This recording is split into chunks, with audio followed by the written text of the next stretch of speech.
1996 నుంచి 2013 దాకా విపరీతమైనటువంటి మోసాలు, మంచి కంటే చెడే ఎక్కువ జరిగింది డైరెక్ట్ సెల్లింగ్ ఇండస్ట్రీ పేరు చెప్పుకొని. 2013లో జరిగినటువంటి ఒక గొప్ప విషయం ఏంటంటే money circulation scheme, pyramid scheme, Ponzi scheme, chain system. ఈ నాలుగిటిని ఇండియన్ గవర్నమెంట్ 2013లో పూర్తిగా బ్యాన్ చేయడం జరిగింది. MLM నుంచి, మల్టీ లెవెల్ మార్కెటింగ్ నుంచి 4 స్కీమ్లు. ఇవి ఎక్కడ కనబడ్డా ఎందుకు ఈ పని చేసినంటే గ్యారంటీగా ఈ స్కీమ్ లో ఒక్కడన్నా మోసపోతాడు, ఒక్కడన్నా 100% మోసపోతాడు. కాబట్టి దాన్ని బ్యాన్ చేయడం జరిగింది. డైరెక్ట్ సెల్లింగ్ ఇండస్ట్రీలో ఒకరు మోసపోవటానికి 100% ఛాన్స్ లేదు. కాబట్టి 2013 నుంచి 16 దాకా దాదాపు 10-15 దేశాలు బయట తిరిగి వచ్చి ఒరిజినల్ డైరెక్ట్ సెల్లింగ్ ఇండస్ట్రీ ఎలా ఉంది, 120 దేశాలు, పెద్ద పెద్ద దేశాలు ఇంక్లూడింగ్ మనోడు ఎవడన్నా అమెరికాలో పాయకాలు కడుక్కున్నా కూడా మావాడు US లో గర్వంగా చెప్పుకుంటాం ఆ దేశం గురించి. ఎస్ఆర్నో అంత గొప్ప దేశం కూడా 2,12,000 కోట్ల టర్నోవర్ తోటి ప్రపంచవ్యాప్తంగా టాప్ క్లాస్ లో ఉంది డైరెక్ట్ సెల్లింగ్ ఇండస్ట్రీలో. 120 దేశాలు అమెరికా లాంటివి నెత్తి మీద పెట్టుకున్న ఇండస్ట్రీని.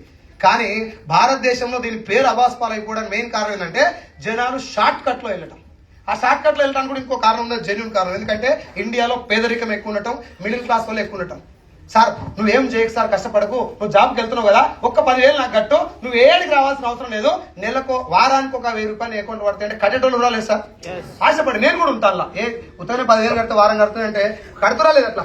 అట్లా కట్టి మునిగినాక కానీ అర్థం కాలే.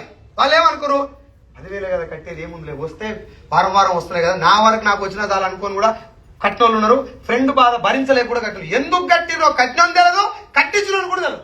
ఆ కట్టించిన ఎందుకు కట్టించిండు, మీద అడిగినట్టు కట్టించిండు, వాడు ఎందుకు కట్టించిండు. ఇట్లా జరిగింది. ఊర్లో ఇంకా గమ్మత్ అనే విషయం ఏం జరిగింది తెలుసా?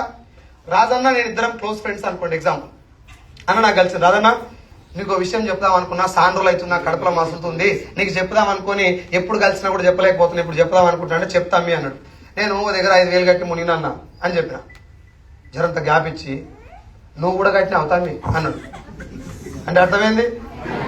రాజన్న ఏమనుకున్నా అంటే సైదుల్ ఖాన్ తెలియకుండా ఊళ్ళో కారు నిప్పి సర్ప్రైజ్ చేయాలని అని అన్న కట్టిండు. నేను రాజన్న తెలియకుండా నేను బెంచ్ కొనుక్కొని సర్ప్రైజ్ చేయాలని నేను అనుకున్నా. మాకు ఇద్దరు తెలియకుండా మాకు సర్ప్రైజ్ ఆడిచ్చిండు. ఇది జరుగుతుందా లేదా? డబ్బులు ఎందుకు కట్టినాం మేము? మాకన్నా ముందు వాడు కట్టిండు, నాకు కారు వచ్చింది, నేను కూడా కట్టాం. సార్ ఒక డాక్టర్ 2 గంటల సేపు ఆపరేషన్ చేసి 4 లక్షల రూపాయలు ఫీజు తీసుకున్నాడు. చనిపోయే వ్యక్తిని బతికిచ్చింది ఆపరేషన్ చేసి. చనిపోయేటోని బతికిచ్చింది కాబట్టి డాక్టర్ దేవుడని దండం పెడతారా? 4 లక్షల రూపాయలు సంపాదించింది కాబట్టి దేవుడని దండం పెడతారా? ఇక్కడ కూడా సేమ్. కానీ జనాలు ఇక్కడ మర్చిపోయే పాయింట్ ఏంటంటే డబ్బులు వస్తున్నాయి కాబట్టి జాయిన్ కావాలి వస్తుంది. ఇంతమంది కారు వచ్చింది కాబట్టి నేను కూడా జాయిన్ కావాలి.